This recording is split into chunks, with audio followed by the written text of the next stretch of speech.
Soy Juan Carlos Suárez, estoy en Lupa y esta es mi historia.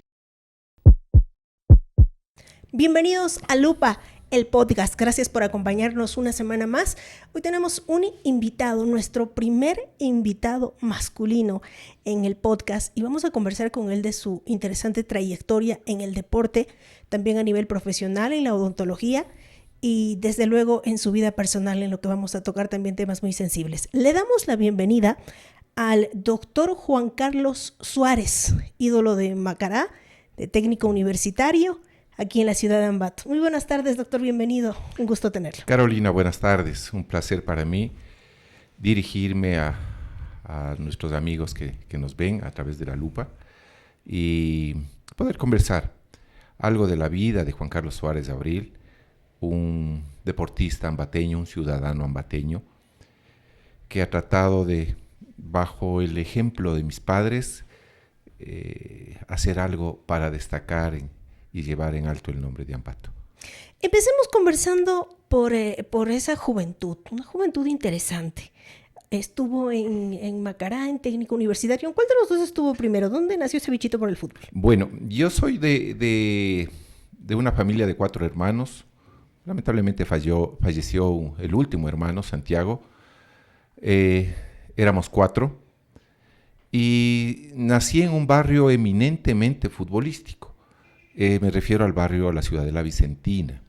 Ahí había equipos de generaciones, de los más adultos, de los más jovencitos, y en mi recuerdo se me viene en la etapa cuando niño. Mi padre también un deportista, dirigente deportivo, dirigente del gremio de la odontología, pues hizo también que vaya naciendo el bichito esto del deporte en cada uno de los hermanos Suárez Abril. Yo empiezo a practicar el fútbol desde muy temprano, 12 años de edad, voy avanzando en las categorías, saliendo de la Vicentina con el equipo que formamos, y formaron las generaciones un poquito superiores a la mía. Formamos el Club El Globo de la Ciudadela Vicentina. Y poco a poco fui jugando siempre con personas mayores, con personas que me llevaban unos 4 años, unos 2 años, y eso hizo de que vaya fortaleciendo un poco el carácter, y el sueño era ser futbolista profesional. Mi sueño era ser odontólogo, y en ese tiempo qué maravilloso era conversar entre los amiguitos del barrio. ¿Qué quieres ser de grande? Eso era lo que eran mis sueños. Quería tener 4 hijos. Pero mire, eran sueños bastante completos, ¿no? Ser odontólogo, ser futbolista, tener hijos, casarse. Eran sueños bastante planificados, sí, por decirlo así. Eran sueños que conversábamos entre los niños del barrio. Y lógicamente para conseguirlos, no es que es un sacrificio, es un esfuerzo que tiene que hacer. Hoy, por ejemplo, con dolor en el alma, puedo decir que los futbolistas de Tungurahua, los futbolistas de Ambato, de Pelileo, de Ceballos, que siempre existieron, de Píllaro, que existieron en gran cantidad y de muy buena calidad, ya no existen. Pero tengo que decirlo. Y ya incursionando en el fútbol profesional, quiero conversarles que primero jugué en técnico universitario. En técnico universitario fue ese gran paso hacia el fútbol sí, ya profesional. Yo jugué ya en el Club El Globo en segunda categoría, porque habíamos ascendido del fútbol barrial al fútbol profesional de la segunda categoría. Y había jugado ya en segunda categoría a la edad de 15 años, 16 años, había jugado en Club El Globo. ¿Cómo se da ese paso a técnico universitario? ¿Quién le lleva o quién le llama a jugar en técnico universitario? Bueno, yo como manifiesto, anteriormente jugábamos, Carolina, jugábamos los preliminares del equipo profesional, en ese tiempo el técnico universitario, el equipo que nos daba las mayores satisfacciones, podríamos decir, las Copas Libertadores, las grandes participaciones en la Serie A. Entonces siempre estábamos jugando los preliminares, y en uno de estos preliminares vino un entrenador de la selección juvenil del Ecuador, y viendo pues el preliminar me convocó para la selección, para los Juegos Sudamericanos. Entonces ya iba dejando huella, ¿no? Ya mostraba talento. Sí, ya iba poco a poco saliendo de lo que era desenvolverse aquí en el medio local. Me convocan para la primera selección, año 84. Eso hace de que técnico universitario con el famoso y gran prestigioso entrenador Juanito Araujo Esteves, el que consiguió el ascenso con técnico, el que llegó al primer vicecampeonato del equipo albirrojo, el que me invita para que forme parte de técnico universitario. Año 85 juego en técnico universitario. Eso hace de que nuevamente la selección juvenil del Ecuador para los Juegos Bolivarianos me miren, me convoquen, y con la satisfacción de tener la medalla bolivariana en fútbol, la medalla de oro. Una vez que yo, año 85, me gradúo en sexto curso, voy a estudiar ya en Quito en la Facultad de Odontología. Me voy a probar en la Universidad Católica, en el equipo de la Universidad Católica, pero yo estudiaba en la Universidad Central. O sea, a la par de ir a seguir la carrera profesional, buscaba también, estando en otra ciudad, continuar con lo que le gustaba también, con el fútbol. Sí, Carolina, yo en este aspecto, yo quiero resaltar el gran apoyo de mi padre. Cuando yo niño me dijo, mi hijo, tú tienes tanta pasión por el fútbol, el año 85 son los Juegos Bolivarianos en Cuenca y allá tenemos que apuntar, allá tiene que ser tu objetivo, y así se lo hizo. Y siempre tuve el apoyo de mis padres. En este caso, como estudiante de la Facultad de Odontología en la Universidad Central y jugador de la Universidad Católica. Eso el año 86. El año 87 yo paso a Liga Deportiva Universitaria de Quito y continúo mis estudios. En este punto es importante mencionar, cuando se dice pobrecito el chico, ¿qué sacrificio que hace? No es ningún sacrificio. Mencioné hace un momento, es un esfuerzo doble que tiene que hacer. El joven, cuando quiere ser algo, ser futbolista era mi sueño y ser odontólogo era mi otro sueño. Eran dos pasiones que había que combinar con esfuerzo, seguramente por el tiempo, ¿no? Doble esfuerzo, Carolina. Claro que sí, pero sin duda, si había amor por esas dos disciplinas, pues había que ejecutarlas. Además, cabe aquí destacar también, doctor, que hoy por hoy el fútbol da muchos réditos económicos cuando se inicia una carrera. Antes era mucho menos que ahora, ¿no? Si no me equivoco. Bueno, nosotros teníamos que hacer un doble esfuerzo. Si queríamos cumplir, y además también hay la inquietud de joven, de adolescente, del enamoramiento, de tener su relación de pareja. Pues sí, también cumplíamos, teníamos una enamoradita por ahí, muchos años de enamoramiento, pero sí se nos daba esta posibilidad de esforzarnos. Una vez que yo juego en Liga de Quito, yo llego aquí a Liga de Quito, por ejemplo, siendo el quinto back central. Los que saben de fútbol van a decir el quinto central, pero si juegan solo 2 y ahora máximo 3 de los defensas, ¿no? De los defensas centrales. Yo era el quinto, pero con una fortuna bastante, ¿qué podríamos decir? Una gran fortuna. Se lesiona uno, después se lesiona otro y quedamos en la posibilidad. Y ahí llegan las oportunidades. Llega la posibilidad. Y ventajosamente vengo a jugar. Anteriormente había los cuadrangulares de la Fiesta de la Fruta y de las Flores, torneos internacionales. Y Liga de Quito, como siempre, fue invitado. Entonces yo arranco con Liga. El entrenador me dice, bueno, mañana jugamos contra Nacional.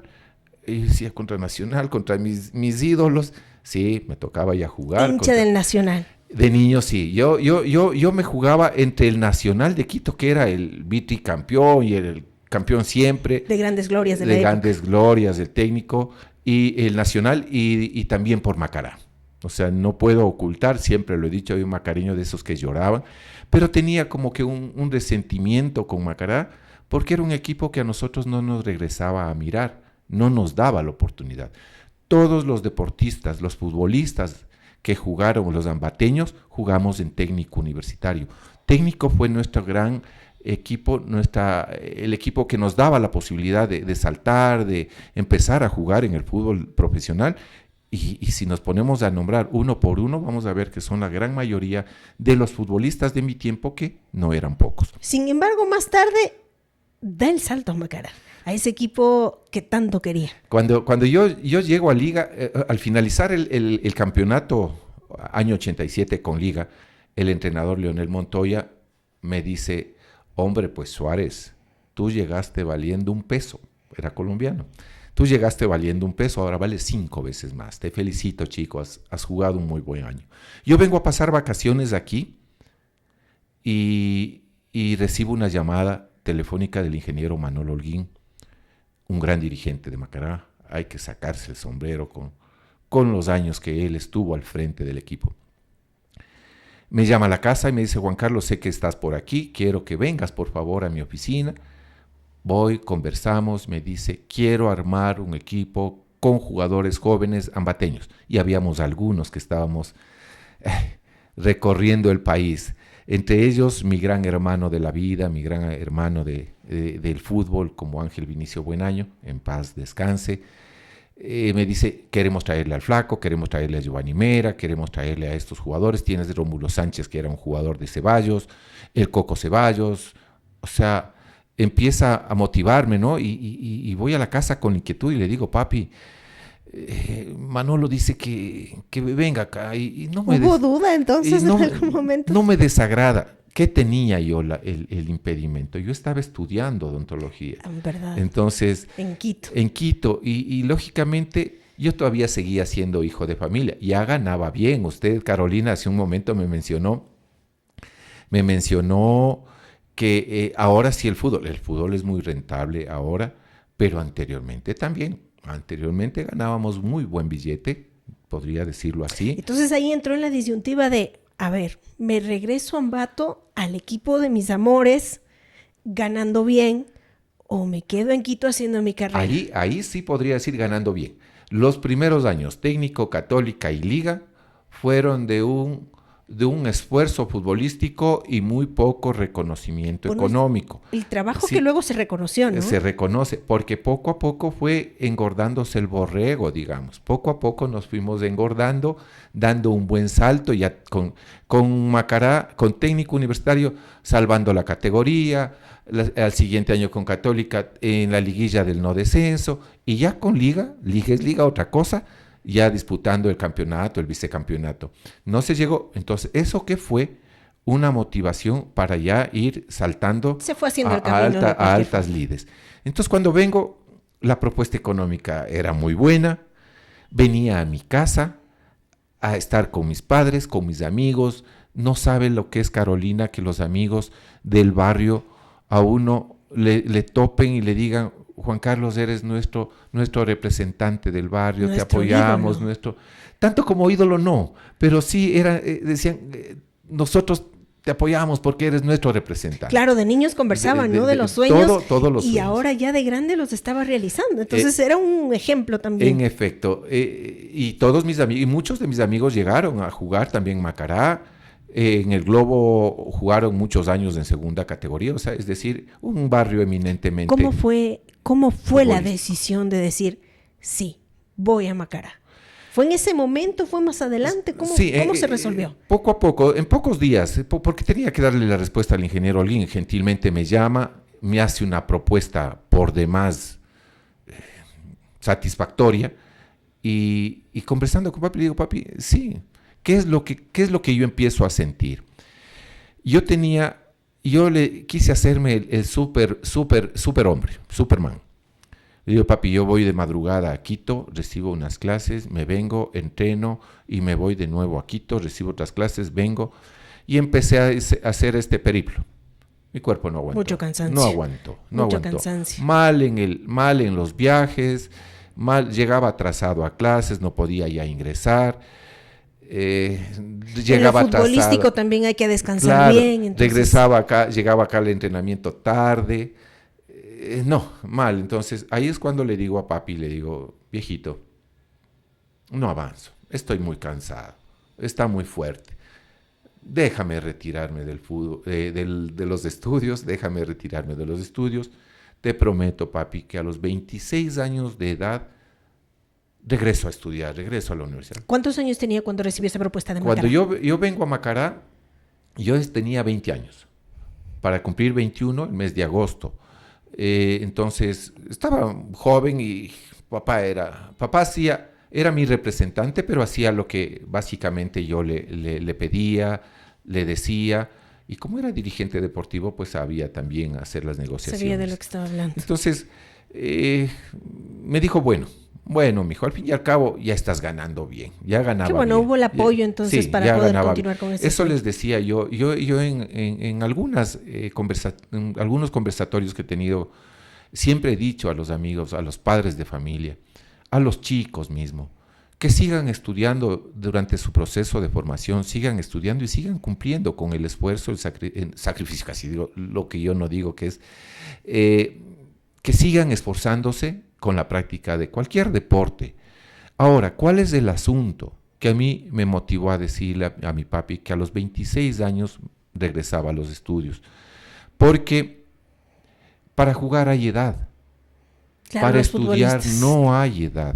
Entonces, imagínese, llega a un futbolista a los 30 años, ya le gritan viejo. En cambio, si uno regresa a estudiar a los 28 años, 29, 30 años, claro, es el papá de los chicos jóvenes que están, pero nadie le dice, tú ya estás con años encima, ya no puedes seguir Claro, estudiando. puede continuar tranquilamente. Entonces, así fue, papá dijo que bueno, hicimos una gran campaña, en los comentarios en las redes sociales hasta ahora. No me gusta participar porque no me gusta hacer polémica.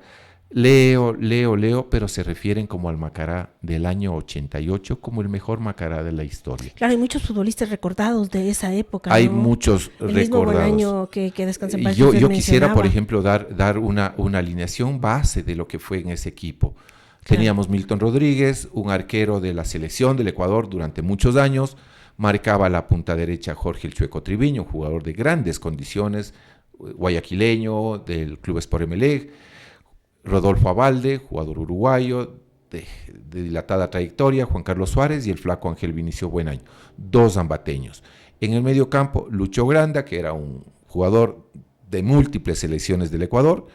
Ahí estaba Rómulo Enrique Sánchez, otro jugador de nuestra provincia, de Ceballos, y Washington El Coco Ceballos, por la izquierda, otro jugador ambateño, estoy nombrando 4.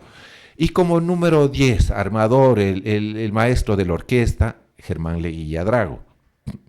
Le nombro a Germán Leguía Drago y muchos de los que nos están siguiendo en el programa dirán, el maestro, en verdad, un maestro, un crack.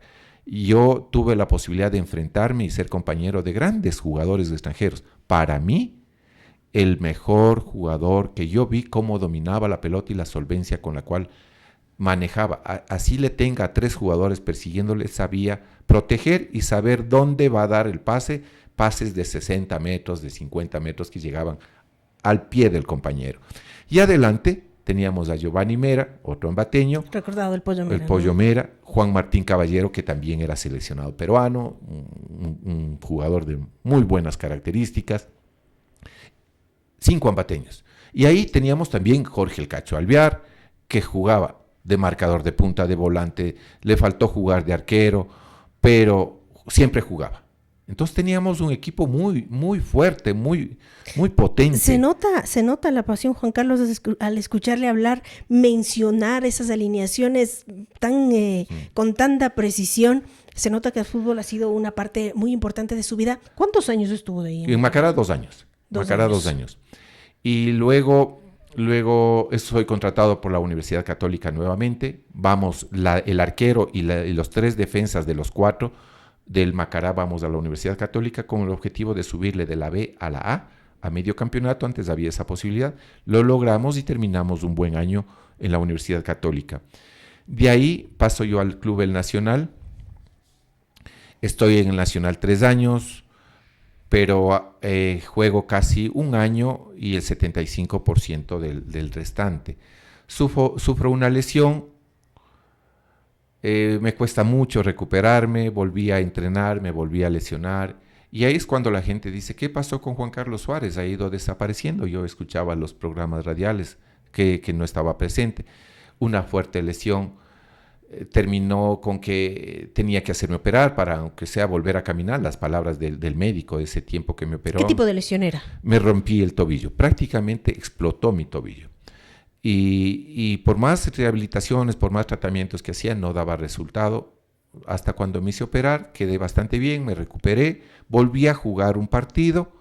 Tenía 26 años, Carolina. Era ya la edad de del retiro. Del retiro también, de la promesa de la al papá. promesa, ¿no? Entonces, yo no me hubiese retirado quizá, Carolina, porque era la mejor edad. Si hacemos un análisis, proceso de aprendizaje del futbolista 17, 18, 19 años, está en un proceso de aprendizaje y empieza a jugar ahora a partir de los 20, 21 años, ya juega hasta los 28 años. Es la etapa top. De alto, consolidación, el pico alto, decir. El pico alto del jugador, y a partir de los 28 ya empieza el declive, porque ya le empiezan a gritar, ya está maduro, ya está, y a partir de los 30 ya eres viejo. Entonces, ya, llego a los 26 años y tengo una serie de inconvenientes, vuelvo a jugar, ya estaba mejor, y en una de esas le digo, papi, estoy molesto. No encuentro ese camino, me quiero retirar. Me dice Juan Carlos, como el entrenador me dijo que yo con partidos iba a volver a jugar, a ser Juan Carlos Suárez, que le conocía, pero que él ya no me iba a hacer jugar. Entonces, algo que sí me molestó, porque había otros clubes interesados en esa temporada de que yo vaya a sus filas, y él dijo que no, que necesitaba de mi presencia. Una vez que juego, ya no podía irme a ningún lado durante ese año. Decido retirarme y le digo a papá, papi, ¿y ahora qué hago? Me dice, mi hijo, regresa a estudiar. Era el momento de retomar los estudios. Regresa a estudiar. ¿Qué te parece? Le digo, sí, papi, al fin y al cabo yo te prometí esto. Pero ese es un camino trazado. Dios tiene el control de nuestras vidas, y voy a hablar de Dios, porque desde ese momento supe lo que era. Primero, me había dado lo que yo tanto le pedía. Sea Dios, Diosito, cuando era niño, yo quiero ser futbolista, no te olvides, ayúdame. Y pues me había dado la posibilidad. Pero viene la promesa, y es el llamado de atención. Juan Brito, tú dijiste, 26 años ibas a volver a estudiar. Además fue determinante la promesa, ¿no? A los 26 años la lesión, todo coincide, claro, volver a estudiar, cumple la promesa que tenías. Coincide, Carolina, cumplo la promesa, regreso a estudiar, ya adulto, las materias un poco ya perdidas, pero tuve la colaboración de los profesores. Una vez mis compañeros reclamaron que por qué no me bajaron una notita por ahí. Además que conocido, ¿no? Precisamente a eso iba. Una notita por ahí que había un profesor que iba haciendo preguntas y resulta que no contestaban y bajaba unas notas, y a mí no me baja. Y dicen, doctor, ¿por qué al compañero de adelante no le baja? Y dice, ¿no le conocerán? Él fue mi alumno hace algunos años, famoso. Jugaba en Macará, en Liga, sabía más trayectoria que la mía propia. Dice, más vale, tienen que ayudarle. Me ayudaron los profesores, me ayudaron los compañeros, me gradué de odontólogo. En vez de hacer el posgrado, yo ya tenía 31 años, iba por los 32, que me graduó y hago la rural. En vez de hacer el posgrado, Carolina, de odontología, me meto a estudiar en el Instituto de Entrenadores para ser entrenador. De ahí dirigí al Club El Globo y en segunda categoría, quedé vicecampeón, 2 buenas participaciones. Y como dije anteriormente, técnico fue el equipo que nos dio la posibilidad de, hasta en esto. Vino José Jacinto Vega, un entrenador y un futbolista de mi época, mayor que mí, pero de muy buena trayectoria también, conocido. Viene como entrenador y dice, no, pues ¿para qué traigo yo asistentes si aquí le tengo a Juan Carlos Suárez? Entonces me llevó, incursioné, pero el mundo de la dirección técnica es bastante difícil, bastante ingrata, porque no depende exclusivamente del trabajo de uno. Uno hace el trabajo, se esfuerza y depende de los jugadores. Y muchas veces la actitud cambia, la actitud no es la que uno desea. Salió mi amigo, salió JJ Vega, y pues por lógica tenía que salir yo, y hasta ahí quedó. Como director técnico se siente un poco de impotencia tal vez, porque bueno, como jugador dice, bueno, entro a la cancha y doy todo de mí, hago lo que más puedo, pero como director técnico doy las indicaciones, pero si los jugadores no rinden, bueno, también, ¿no? Carolina, yo tuve los mejores entrenadores del fútbol ecuatoriano. O sea, ¿de quiénes estamos hablando, por ejemplo? Si me preguntan a mí, ¿en qué equipo jugaste? Digo, en los mejores equipos de Ambato y en los mejores equipos de Quito, para mí. Liga Nacional y Católica de Quito, Macará y técnico de nuestra provincia. Los de mejores entrenadores, Leonel Montoya Sánchez, quien no conocía del colombiano. También estuvo Carlos Sevilla. Recordado Carlos Sevilla también. Carlos Sevilla. Con él fue el asunto del 88. Estuvo Oscar Miguel Malvernade en el Nacional, el Tano Bertocchi en la Universidad Católica, Juan Ramón Silva. Es decir, tuve grandes entrenadores. Y ellos, los equipos que armaban, pues recibían el eco. Y dentro de toda mi carrera, yo llego a Liga y en Liga jugaba José Jacinto Vega. Él venía de Nacional y estaba jugando en Liga. Y como él tenía su gran trayectoria, su gran nivel reconocido, y yo era un muchacho que quería ganarse un nombre, pues en verdad me trataba a la patada. Con su carácter me insultaba al revés y al derecho, él y Lucho Grande al revés y al derecho, me trataban, pero lo que hacían al fin y al cabo era exigirme que cumpla con lo que tenía que hacer en el campo de juego. Pasó. Pero yo le conocía a José Jacinto Vega, un hombre de temperamento, o sea, no, de esos jugadores que no se achicaba ante nadie, igual Lucho Granda. Después fuimos compañeros en Macará con Lucho Granda, que le terminé nombrando. Y yo le conocía a Jacinto, un temperamento peleador, aguerrido. Y cuando viene él a dirigir al técnico, pues ya más tranquilo, ya más pausado. Y, los años no pasan en vano también. Pero no, o sea... o ya por el cambio a la dirección, tal vez. Le cuento, José incursionó en la religión cristiana. Entonces... Eso tenía que ver entonces. Él decía, no puedo pecar, no puedo hablar fuerte, no puedo esto. Y yo le decía, bueno, ahora yo entiendo, la palabra de Dios dice, airaos, pero no pequéis. O sea, si había que airarse, si había que ponerse las barbas en remojo y presionar. Entonces yo le decía, Jacinto, mételes una buena rasqueteada, hermano, no nos están corriendo. Ameritaba a veces. Claro, o sea, yo le decía, ve, hermano lindo, nos van a votar. Y yo todavía seguía descarrilado por ahí en el mundo. Entonces le decía, pero él decía, no, Juan, el futbolista merece otro trato, no nos acostumbremos al trato que recibíamos nosotros. Le decía yo, claro, pero conmigo sí eras bien bravo, ¿no? Conmigo a mí sí de hambre, ¿cómo me tratabas? O sea, pero eso te sirvió, Juan, para formar tu carácter. Le digo, sí, ahí sí me ganaste. Entonces, dependemos mucho de la actitud de los jugadores. Claro. Si el equipo no quiere, no camina. Yo no saboreé, por ejemplo, eso de que el equipo hagan los amarres para votarle al entrenador. Pero si viene un entrenador y maltrata al jugador, los jugadores se resienten, porque él es un director encargado para que dirija el grupo, más no que sea como el dirigente, que todo que tienen la potestad para reclamar a los jugadores. Exigir trabajo, sí, pero el director técnico depende exclusivamente de los jugadores. Claro, básicamente sí cumplen su trabajo.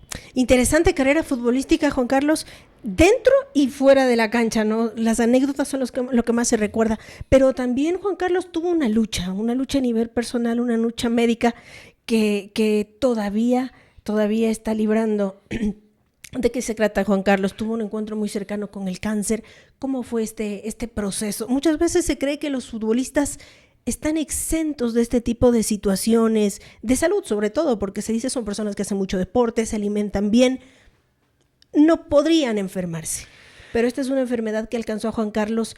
¿Cómo fue? Bueno, he sido siempre un hombre metódico. Siempre he continuado yendo al gimnasio, me encanta hacer cardio.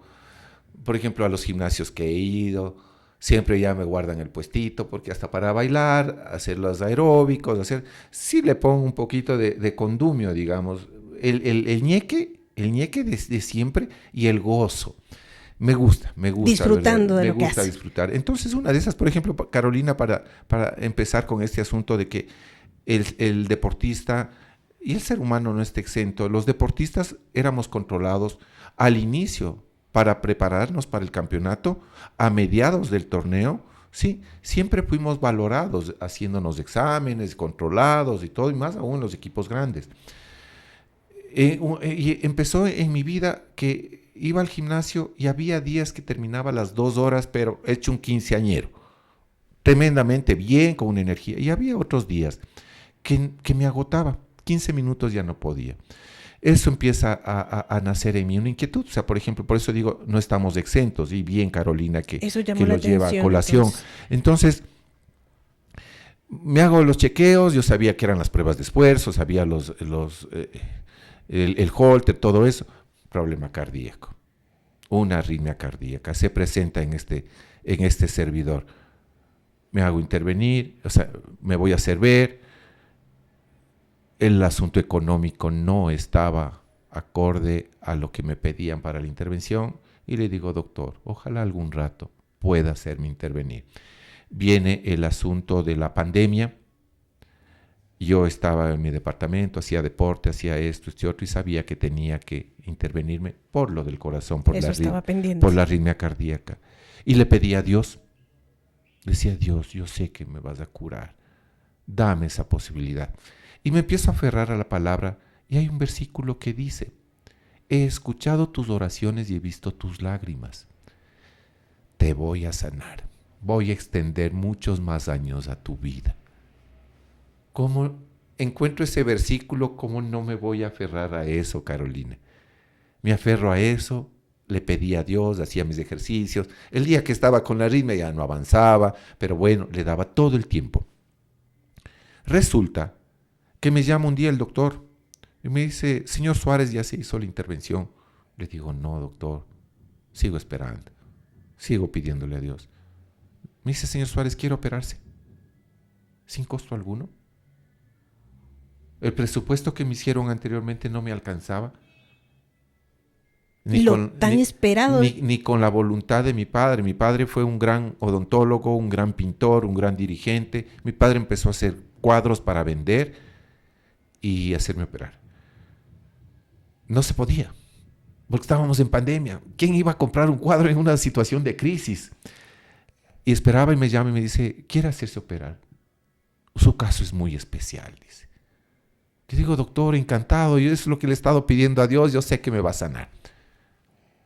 Le digo, ¿cuándo, doctor? Me dice, pasado mañana, hágase estos exámenes y venga. Era para allá. Era ya. Y patitas, ¿no? Como decíamos claro, en era el lo barrio, que se estaba esperando. Patitas no me faltaron. Cogí el carro, me fui. Me intervinieron. Se ha superado este asunto. Y en el paro indígena me voy a hacer, yo todos los años a partir de los 40 me he hecho exámenes y controles de próstata, es lo que recomiendan a los hombres. Claro. Y me he hecho los controles de próstata. Y en uno de estos controles, en el paro indígena, que no podíamos trabajar, que no podíamos hacer nada, me voy a hacer el eco, me hacen el eco y le digo al doctor, un gran doctor amigo, no le voy a dar... No estoy autorizado para dar su nombre, pero quisiera hacerlo. Le digo, Pedrito, ya que estamos aquí, hagamos un eco del abdomen, veamos cómo están esos órganos. Entonces Pedrito empieza y dice, a ver, hígado, bien está el hígado. A ver, páncreas, perfecto el páncreas. Estómago, muy bien. Y va dando los órganos, el estómago, bien. Espere, Juan Carlos, dice, aquí hay algo que no está bien. Dice, está pegado a la arteria aorta. En el retroperitoneo, nosotros tenemos dos vasos sanguíneos grandes, la vena cava, que es como una manguera, y la arteria aorta. Y entre los dos asoma un tumor de unos 3 centímetros. Una situación que no se esperaba para nada. Claro, o sea, yo fui por la próstata, pero por eso mismo le dije, controlemos. Y ventajosamente le dije, hagamos un estudio. Hacemos el estudio, me dice Juan Carlos, de esto yo no sé mucho. Vaya a Solca. Y entonces voy a Solca, desorientado. Pero ya con la inquietud, porque algo se había visto. Angustiado, Carolina. No sabía cómo coger el turno, qué había que hacer. Y corre para un lado, haciendo una columna equivocada y todo eso. Cuando ya empiezo a coger el movimiento, Secretaría de Bloque daban los turnos en ese momento, me pasaban a la doctora Sandra Kulki, médico internista, me va orientando, mándanos los exámenes, corre, corre. Y como no había transporte, a mí me iban a dejar allá, me hacía todos los exámenes, estaba ahí en consulta y después regresaba trotando. Desde Solca, yo vivo en Ficoa, y venía trotando. Y los chicos, los trabajadores de Solca, venían en un carrito, venían 5 o 6 metidos ahí como sardinitas, venían en los carritos y así. Entonces, me cuentan luego, dicen que van pasando por ahí y yo trotaba y me pasan. Y después les detienen los huelguistas y yo les paso. Después me vuelven a pasar, les vuelven a detener, les vuelvo a pasar. Entonces nace que yo era el paciente atleta. Y me decían, ¿usted ha sabido correr duro? Y digo, no, yo corro, pero sí ha sido lejísimos, o sea, lejos desde Solca. Entonces existe esta relación. Uno a veces reniega como paciente, como acompañante, reniega de que no le atienden pronto, de que le tienen esperando, pero hay tantos pacientes, tantas personas. Y sabe qué, doctor, ahí es una situación bien particular, ¿no? Porque va usted de algún lado y dice, debe haber prioridades para tercera edad, prioridades para personas enfermas, pero cuando usted llega a un hospital en donde la mayoría de las personas está enferma, entonces ¿a quién le damos prioridades? Lógicamente, hay pacientes de tercera edad, pero todos son pacientes críticos, o sea, todos están, no porque somos un poquito más jóvenes de la tercera edad, hay personas más jóvenes que nosotros inclusive, que están críticos y que necesitan atención y no están exentos de en algún momento perder la paciencia. ¿Cómo le llegó este diagnóstico sobre el cáncer? Este asunto nos encontramos con los estudios de que era un tumorcito de unos 3 centímetros aproximadamente y tratamos de ver ganglios satélites para ver si tenía yo unos ganglios por el cuello, por ejemplo en las ingles, a ver si había alguna relación. Entonces me intervienen para extirpar estos ganglios, no salió nada. Y ahí es que empieza a crecer la preocupación. Le digo, doctor, ¿y ahora qué procede? ¿Qué es lo que pasaba? Que el sitio de la intervención era altamente riesgoso. No podía ni siquiera hacer una punción por el riesgo de la cercanía de los vasos sanguíneos. Entonces, quedamos en que para diciembre íbamos a ver si es que hacer nuevamente los estudios y si ha crecido. Decidía el doctor cirujano, el doctor Darwin Pérez, abrir el abdomen. Entonces llegamos, hicimos los estudios y pues ya creció en pocos meses, de marzo a diciembre, ya creció 3 centímetros más, ya estaba grande. ¿Qué proceso se siguió? ¿Se hizo una quimioterapia? No. ¿Una intervención? No, Carolina. Me hicieron la extirpación del tumor. Me abrieron, entraron a la zona era riesgosa. Me explicaba el doctor que normalmente sacan un tumor con márgenes, pero aquí no había cómo sacar márgenes porque una pellizcadita a los vasos sanguíneos era mortal. Entonces se hizo por la zona un poquito compleja, se vivió una crisis hipertensiva, todo eso. Se logró salir tranquilo, el doctor estábamos felices y desde ahí, Carolina, vienen los chequeos trimestrales. Pero ha podido avanzar por ese camino también con mucho éxito, ¿no? Como en muchas etapas de su vida pudo superar la enfermedad y, como usted dice, continúan los chequeos y hay que continuar en aquello. Pues, ¿qué le puedo decir, Carolina? Si tengo los chequeos, tengo que seguirme manteniendo los chequeos. ¿Y cuál es la motivación que yo hago? Yo escucho a mis amigos, mis contemporáneos, que no se hacen los exámenes porque les da recelo que vaya a asomar algo. Los hombres somos... ¿Qué cuidado me voy a hacer ver donde el urólogo? Por el miedo del tacto, por ejemplo, que no quieren que les diga. Yo soy una muestra de lo que es la preocupación y ser prolijo en buscar el estado de salud. detectado a tiempo, Hay pues solución. hay solución. El doctor Aucapiña me decía, señor Suárez, vamos a ir viendo los estudios trimestralmente. Si es que encontramos algo del tumor que se haya regado, pues necesariamente tendríamos que hacer, no sé si una quimioterapia, no sé si una radioterapia. Vamos a ver. Y Carolina, como yo he venido manifestando, le he pedido a Dios, mis hijos eran desconsolados, lloraban, y yo les decía, hijos, no se agobien. Ventajosamente, ahora conozco a mi rival. Me pongo en mi mejor calzado, mi mejor uniforme y salgo a darle guerra. Eso cuando recién me operaban. Cuando salió el diagnóstico de que el tumor era maligno, pues más angustia de ellos. Decían, no quiero que se me quiebren, yo quiero que me den fuerza. Yo estoy con fuerza. Así que vamos a luchar, yo le voy a dar guerra. Mi vida no fue fácil. Había conversado, yo tenía sueños y quería cumplir mis sueños. No fue fácil. Ventajosamente las cosas se dieron de la mejor manera. Doctor, en la parte final quiero mostrarle algo, quiero que usted me diga qué época de su vida es y por supuesto que recuerde a los personajes que están también junto a usted. No sé si le recuerda esta fotografía. ¿Puedo ponerle acá? Por supuesto. Díganos. Aquí, y primero le voy a enseñar así. Díganos ahí. ¿De qué se trata? ¿De quiénes se trata? Este es el Macará año 89. Somos los 3 jugadores ambateños que desde muy jóvenes, desde los 16, 17 años, empezamos a jugar en las selecciones de Tungurahua. Y éramos los 3 de siempre. A nosotros nos decía la prensa, los 3 mosqueteros, los 3 ambateños. Entonces el título de esta foto podría ser Los 3 mosqueteros. Los 3 mosqueteros. Yo tengo esa foto ampliada y tengo con el membrete de los 3 de siempre, mis 3 grandes amigos. Somos los 3 grandes amigos.